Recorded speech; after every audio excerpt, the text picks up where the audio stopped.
You know that feeling, right? It's the end of the month, you pull up your banking app, and even though you're making a pretty decent salary, the number you see is, well, just not what you'd hoped. It's a really frustrating cycle. And that little question just kind of pops into your head.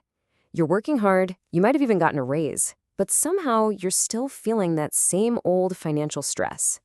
I promise you, so many people feel this exact same way. But here's the thing. What if I told you this isn't about you failing? It's not a lack of willpower. This whole cycle is often just the result of believing in a handful of ideas about money that are deeply ingrained in us, but are totally false. So we're going to expose 7 of them right now. Let's kick things off with the biggest one. This is the lie that kind of props up all the others. The idea that just earning more money will magically make all your problems disappear. See, the real enemy here is something called lifestyle inflation. It turns out that for pretty much every new dollar we earn, we end up increasing our spending by 60 to 80 cents.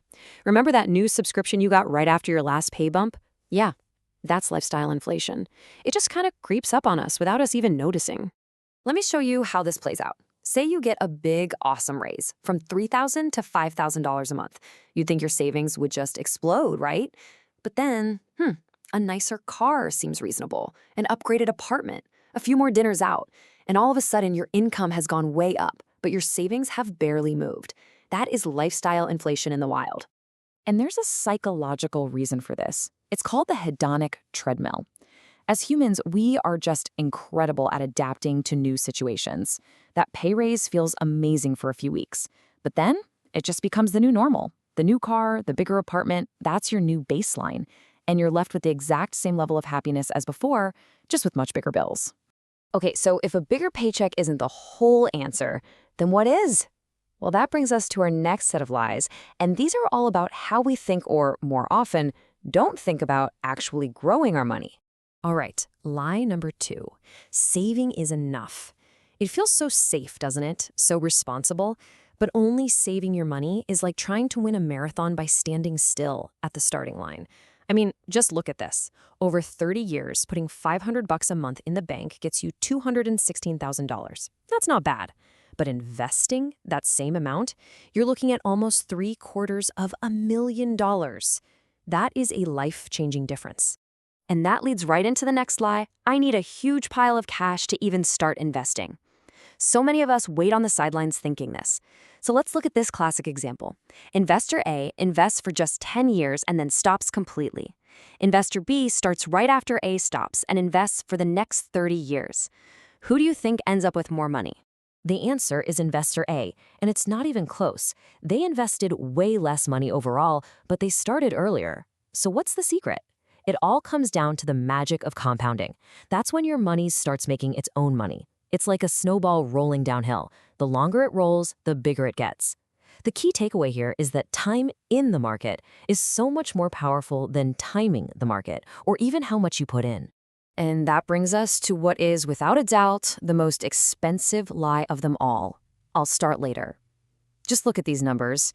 Starting at 25 turns $500 a month into over $1 million. But waiting just 10 years, it cuts that potential wealth in half.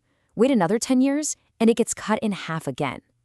Every single day you put this off has a real, tangible cost. So we've busted the income lie, and we've taken on the big investing lies. Now let's dig into the myths around the day-to-day stuff, actually managing your finances. First up, the idea that all debt is bad. This is such a dangerous oversimplification. The truth is, debt is just a tool. High-interest credit card debt you use to buy stuff that's losing value, yeah, that's bad debt. It absolutely destroys your wealth. But debt used strategically, say to buy an asset that grows in value or creates income, like a business or real estate, that can be good debt. It's a tool to build wealth faster. And how about budgeting? The moment people hear the word budget, they think financial prison. They believe it's all about restriction. But a budget doesn't restrict you. It actually reveals where your money is going and empowers you to make choices. A simple framework like this one, 50% for your needs, 30% for your wants, and 20% to investing, it gives you clarity and control. It's not about what you can't have, it's about telling your money where to go. Okay, this next one is a really big mindset block for a lot of people. It's that comforting but totally false belief that building real wealth is just for people who get lucky. or are born into the right family. But the data? The data tells a totally different story. Over 80% of millionaires are self-made. They didn't hit the jackpot. So what's their big secret? Well, it's not a secret. It's just a set of consistent, almost boring habits.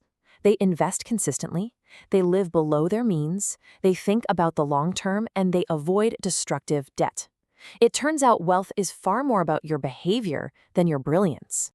So we've taken down a lot of myths here. We've seen that just earning more isn't the answer, that investing early is absolutely crucial, and that wealth really comes down to your habits. So what's the actual path forward?